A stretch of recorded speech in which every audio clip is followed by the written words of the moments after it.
दोस्तों हम क्या शुरू करने वाले हैं अध्याय आज से? अध्याय 4। क्या नाम है अध्याय का? द्विघात समीकरण। बच्चों इस अध्याय से या कोई भी अध्याय से आप देख रहे हैं, वैसे इस अध्याय से तो कितने अंक के आने हैं? अब आप ध्यान से फोकस करें, ये पिछले 5 पेपर्स जो हैं 2023, 24, 25 और पिछले साल 2 पेपर आए थे अलग अलग, बेसिक का अलग और आप में से कई लोगों का बेसिक होगा, कई लोगों का स्टैंडर्ड। ऐसा कोई जमीन आसमान का अंतर नहीं होता स्टैंडर्ड और बेसिक में, ठीक है। अब बच्चों यहाँ पे अगर आप देखें तो ज्यादातर 2 अंक वाला क्वेश्चन आ रहा है, या फिर उसकी जगह क्या आ जाता है? 3। कॉमन चीज है ये, कभी कुछ कभी कुछ, और बाकी जो बचे वो क्या आते हैं? ऑब्जेक्ट। बच्चों में समझना चाहिए कि जो पेपर हमारा होता है उसमें ये होता है, सर ये क्या है, 32 नंबर के तो केवल क्या होते हैं, और 2 नंबर के 10 क्वेश्चन कितने अंक हो गए? 20 अंक। समझ रहे हो? 32 नंबर के तो ऑब्जेक्टिव हो गए और 20 अंक के क्या हो गए? 2 ही धाम 20। अब बचे कितने नंबर के? 3 नंबर के और 4 नंबर के। अब देखो आप बेटा, 3 अंक वाले या 4 अंक वाले, 4 चौके 16 और 3 चौके 12, तो ये 12 और ये 16। तो आप देखिए कि ये क्वेश्चन नंबर और क्वेश्चन ये 4 ही 4, जबकि 10 क्वेश्चन और ये तो 32 क्वेश्चन। गलत में प्रश्न तो प्रश्न ही होता है और नंबर तो नंबर ही होते हैं। तो कोई भी कितना भी कमजोर बच्चा जिसको लगता है गलत से डर लगता है, अगर वो मेरी बताई स्ट्रेटेजी से पढ़े तो उसकी ये तो पक्की है। देखो सबसे ज्यादा वेट इसका है ऑब्जेक्ट, और हर चैप्टर से भी ज्यादा क्या आते हैं? ऑब्जेक्ट। तो जो मैं पढ़ा हूँ, जो थ्योरी में पढ़ा हूँ, उसको अरे यार परिभाषा ऐसे नहीं करते, है ना। आपको जो भी पढ़ा रहे वो आपके काम के पढ़ा रहे, हम फालतू चीज क्यों ही पढ़ाएंगे। तो शुरू करें बच्चों। तो द्विघात समीकरण क्या है, क्यों है, इसको समझने के लिए थोड़ा सा एक इस एग्जाम्पल पे ध्यान दीजिएगा, जो मैं एग्जाम्पल आपको देने वाला हूं, ठीक है। इसको क्या हो गया भाई जी, इस एग्जाम्पल पे ध्यान देंगे जो आपको मैं देने वाला हूं, ध्यान जरूर देना बेटा। अगर आज मेरी आयु कितनी है, तो 5 साल बाद, जैसे आज मेरी आपकी आयु 15 साल है, कितने साल है? तो 5 साल बाद आकृति कितने की हो जाएगी? 15 + 5 माने 20। तो एज हो जाएगी मेरी कितनी? x + 5। क्या हो जाएगी? बच्चों x + 5 का मतलब 5x नहीं होता है। x + 5 का मतलब 5x, x + 5 का मतलब है x में 5 जोड़ना, और 5x का मतलब है क्या करना? गुणा करना। 10 में 5 का गुणा करेंगे तो 50 आएगा, और 10 में 5 जोड़ेंगे तो 15 आएगा, ठीक है। तो बच्चों ये जो हम लिखते हैं ना कि हमारी आयु आज x है, फिर 5 साल बाद कितनी हो गई? x + 5। ये चीज कहलाती बहुपद। क्या कहलाती है? आ जाओ बेटा, चेयर उठा लो।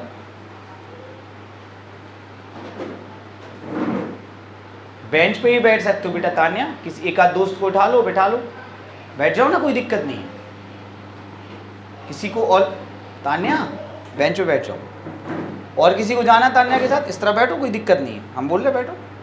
और किसी को जाना तान्या के पास, कोई दोस्त नहीं तान्या का, कोई बात नहीं, बन जाएंगे।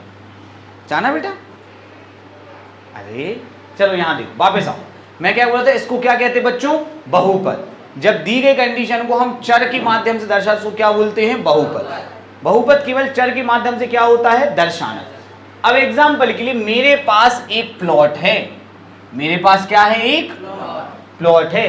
प्लॉट की लंबाई ज्यादा है, लंबाई किसी ने पूछा कितनी ज्यादा, कहले चौड़ाई से 5 ज्यादा है। चौड़ाई से क्या है? तो ये चौड़ाई x है, तो लंबाई कितनी हुई? x + 5। अब अगर मैं इस प्लॉट का क्या निकालना चाहूं? क्षेत्रफल। क्या निकालना चाहूं? तो किसी आयत का क्षेत्रफल होता है लंबाई गुणित, गुणा करेंगे तो x², x का x में गुणा क्या होगा? +5। ये भी क्या है बच्चों? एक बहुपद है। क्या है? इस बहुपद में 5 साल बाद की आयु बताई गई है, और इस बहुपद में किसी आयत का क्या बताया गया है? क्षेत्रफल। क्या बताया गया है? ये दोनों ही बहुपद हैं, पर इन दोनों बहुपदों में एक अंतर है। इन दोनों बहुपदों में एक अंतर ये है बच्चों कि इस बहुपद में x की जो घात है वो क्या है? 1 है। क्या है? और इस बहुपद में जो x की घात है वो 2 है। दोनों ही अलग अलग सिनेरियो। कहाँ आयु वाला क्वेश्चन, यहाँ क्षेत्रफल वाला क्वेश्चन है बेटा। क्षेत्रफल वाले क्वेश्चन में गुणा करना पड़ रहा है, आयु वाले क्वेश्चन में जोड़ना पड़ रहा है। इस बहुपद को कहते एक घातीय बहुपद। क्या कहते? एक घातीय बहुपद। और इसको कहते हैं द्विघातीय बहुपद। अब इनके एक एक नाम और रख दिए हैं। आ जाओ, सुपरस्टार हो यार, तुम्हारे साथ लोग देख लगते कौन आया आज। तनु नहीं आई? तनु की छोटी है श्रुति, सॉरी यार बिट्टू। दीदी के कारण बहुत प्रॉब्लम होती है, इनसे दिशा बोल देंगे हम लक्ष्मी से, समझ रहे हो? चलो कुछ दिनों में हम याद हो जाएगी नाम, ऐसा नहीं है, किरण से थोड़ी दिशा बोलते रहते हैं अभी शाम। हाँ वापस आते, मैं ये कह रहा था, क्या बोल रहा था मैं? अरे यार फ्लो टूट जाता है। रैखिक एक घाती बहुपद और द्विघाती बहुपद। एक घाती बहुपद को बच्चों हम रैखिक बहुपद भी कहते हैं। क्या कहते हैं? क्योंकि इसको जब ग्राफ पे बनाते तो रेखा बनती है। क्या बनती है? इसी प्रकार से बेटा इसको अपन वर्गीय बहुपद कहते हैं, क्योंकि वर्ग 2 की घात है ना बेटा, तो और क्या नाम बोलते हैं? वर्गीय। इतना समझ में आया? अब बच्चों केवल बहुपद बनाने से गणित का काम पूरा नहीं हो जाता। अब उन्होंने बोला कि 5 साल पहले, कितना? 5 साल पहले हम 25 साल के थे, तो उन्होंने बता दिया। तो बताओ आज हम कितने साल के? बताओ कितने साल के? तो आपको गणित नहीं आती लेकिन आपका दिमाग तो चलता है। बताओ सही कह रहे कि नहीं कह रहे, है ना? आज हर्षिता नहीं आई, हर्षिता का नाम सर को याद है तो हर्षिता ही बोल देंगे अपन कि भाई हर्षिता। तो मान लिया कि आज मैं कितने साल का हूं बेटा? x का, और 5 साल बाद पहले मैं कितना का हुआ हूँगा? x minus 5। ये मैंने क्या बना लिया? बहुपद। क्या बना लिया? एक घातीय बहुपद, रैखिक बहुपद। लेकिन अब मैंने बोल दिया था कि भैया 5 साल पहले मैं कितने का था? 25 का। तो मैंने बता दिया कि इसके बराबर में क्या रखना है, और जहां समान वाली चीज आ गई, बराबर को अपन हिंदी में क्या कहते? समान। वो बन गया समीकरण। क्या बन गया? और इसको हम कहते हैं बच्चों एक घातीय समीकरण। क्या? एक घातीय समीकरण। अभी जो मैंने आपको क्षेत्रफल निकलवाया, क्या निकलवाया था? x² प्लस, अगर मैं बता दूं कि मेरा प्लॉट जो है वो 1000 स्क्वायर फीट का है, कितने का है? 1000, तो फिर बात खत्म हो जाती है। बराबर में लिख देता हूं 1000, और ये द्विघात बहुपद क्या बन गया? द्विघात समीकरण। बस बराबर में कुछ लिख दो। क्या लिख दो? आई बात सबको समझ में? बहुपद और समीकरण में अंतर समझ में आया? तो बच्चों जो बच्चे हमसे पहले पढ़े हुए हैं उनको पता है कि एक घातीय बहुपद का व्यापक रूप होता है ax प्लस b। क्या होता है? ax plus b। और अगर इसके बराबर में मैं लगा दूं 0 तो ये बन जाता है एक घात समीकरण। क्या बन जाता है? इसी प्रकार से बच्चों द्विघाती बहुपद का, ध्यान दो, द्विघाती बहुपद का व्यापक रूप होता है ax² plus bx plus c। ये क्या है बेटा? द्विघाती बहुपद। और अगर इसके बराबर में क्या लगा दूं तो ये बन गया द्विघाती समीकरण। आई बात समझ में? अब ये छोटी सी बात, इसको कहते व्यापक रूप। क्या कहते? ये पेपर में कई बार आती है। तो जब कोई आपको बताएगा ही नहीं कि ये चीज पेपर में आती है तो आप कैसे ध्यान दोगे? मनुष्य का दिमाग है, कम चीज़ों पे ध्यान दे पाता है, पढ़ाई पे कम देता है, अन्य चीज़ों पे ज़्यादा देता है। तो पढ़ाई में जो जो खास चीज़ें उन पे जिन पे ध्यान देना है वो मैं आपको बता देता हूँ कि भाई इन चीज़ों पे आप ध्यान दे लीजिए। तो ये कहलाता है बेटा क्या? द्विघाती बहुपद का व्यापक रूप। अच्छा, परिभाषा क्या निकल के आई? ऐसा समीकरण जिसमें अज्ञात चर है। x को अपन क्या बोलते हैं? कि अधिकतम घात कितनी होती है? 2 होती है। क्या होती है? 2। वो समीकरण क्या कहलाता है श्रुति? द्विघात समीकरण। क्या कहलाता है? ऐसा समीकरण जिसमें अज्ञात चर की अधिकतम घात कितनी होती है? क्या कहलाता है? और ऐसा बहुपद जिसमें अज्ञात चर की अधिकतम घात 2 होती है, क्या कहलाता है? द्विघाती बहुपद। द्विघाती क्या अंतर है बहुपद और समीकरण में? बराबर के चिन्ह का अंतर है। काय का अंतर है? आई बात सबको समझ में? किसका अंतर है बेटा? बराबर के चिन्ह का अंतर है। बोलो कोई समस्या? श्रुति इसमें क्या होगा कि स्टेज नहीं रहेगा तो हम तो वहाँ पास भी आ जाएंगे, श्रुति ध्यान दे रही है कि नहीं, सही कह रहे गलत कह रहे? हर चीज के फायदे नुकसान होते हैं। तो सबको परिभाषा याद हो गई। अब बच्चों आपको व्यापक रूप मैंने बता ही दिया। व्यापक रूप क्या होता है बोल के बताओ? Plus B X plus C बराबर 0।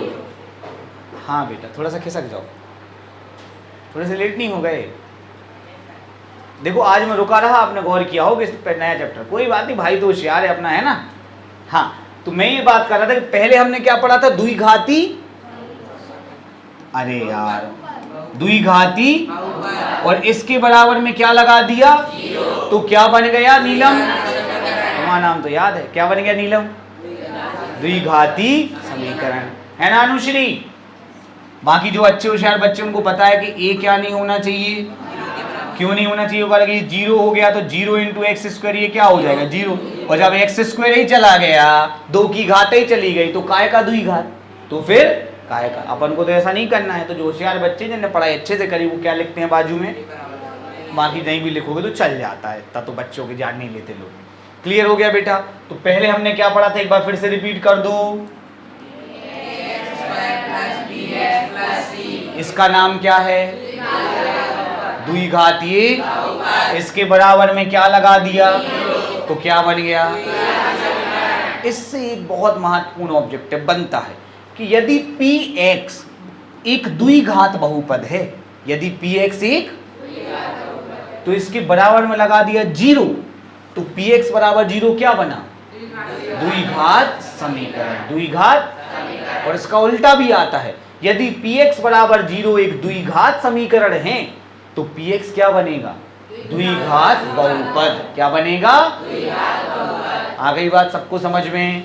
चलिए सारे बच्चे ध्यान देंगे, अब पढ़ाई करेंगे। पहला क्वेश्चन पे गौर कीजिए जो मध्य प्रदेश 2022 में एमपी बोर्ड के 2022 के पेपर में आया हुआ है। थोड़े और खिसक जाओ ताकि सबको दिखाई दे। कोई कहना चाहेगा कुछ इसके बारे में? एमपी बोर्ड 2022 में आया हुआ प्रश्न है ये। क्या क्वेश्चन लिखा हुआ है जरा पढ़ें। यदि एबीसी वास्तविक संख्या है और ए बराबर नहीं है तो द्विघात समीकरण का व्यापक रूप लिखिए। पेपर में आया है, लिख सकते हो। क्या होता व्यापक रूप? Square plus B X plus C बराबर। और बच्चों यहाँ पे द्विघात समीकरण का व्यापक रूप लिखिए। यही सेम क्वेश्चन 2025 में आया था, एक शब्द में। काय में आया था? दोनों का आंसर सेम है। आंसर बोल दीजिए, ए एक्स स्क्वायर बराबर 0। बच्चों ये है द्विघात समीकरण का व्यापक रूप। जो होशियार बच्चे हैं वो बाजू में और क्या लिख देंगे? ए बराबर नहीं है। इसके बाद चलते हैं ये क्वेश्चन, यदि px क्या है? एक, और px के बराबर में क्या लगा दिया? तो ये क्या बन गया? द्विघाती समीकरण। उनने घाती लिखा तो अपन ने घाती लिखा, उनने घात लिखा होता तो अपन घात लिख देते। अगला क्वेश्चन, यदि px बराबर 0 क्या है? एक द्विघात समीकरण, तो px क्या बनेगा? द्विघाती बहुपद। समझ आया बच्चों? चलिए बेटा, द्विघात समीकरण का व्यापक रूप, फिर से व्यापक रूप पूछ लिया, बोल दो जरा बेटा। अरे अरे अरे अरे ऑब्जेक्टिव है, आपको एबीसीडी बोलना है। बताइए।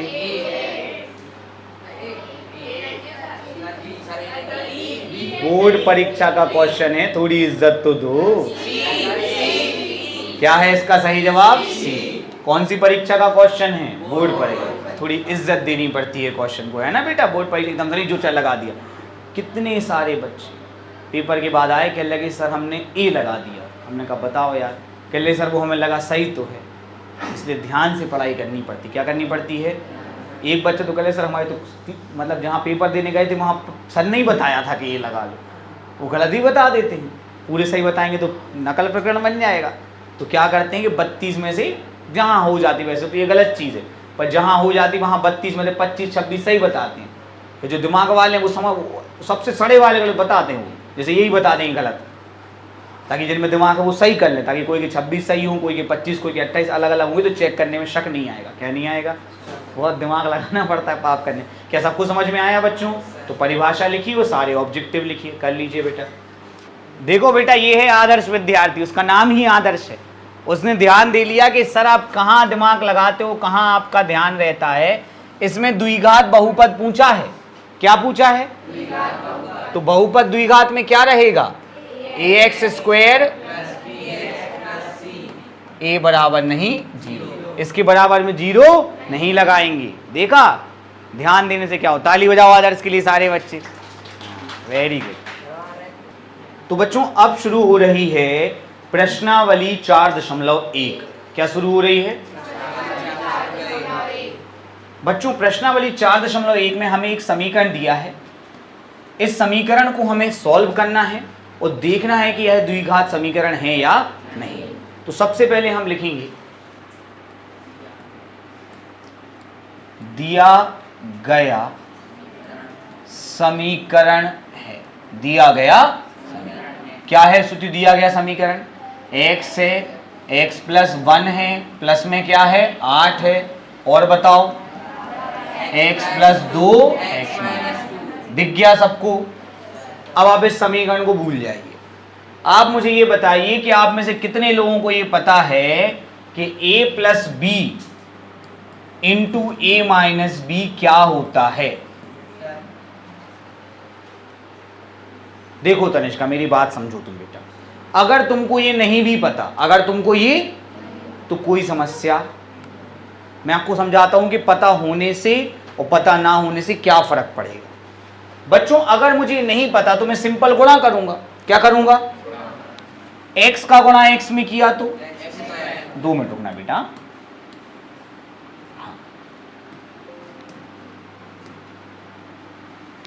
x का गुणा x में करेंगे तो क्या आएगा?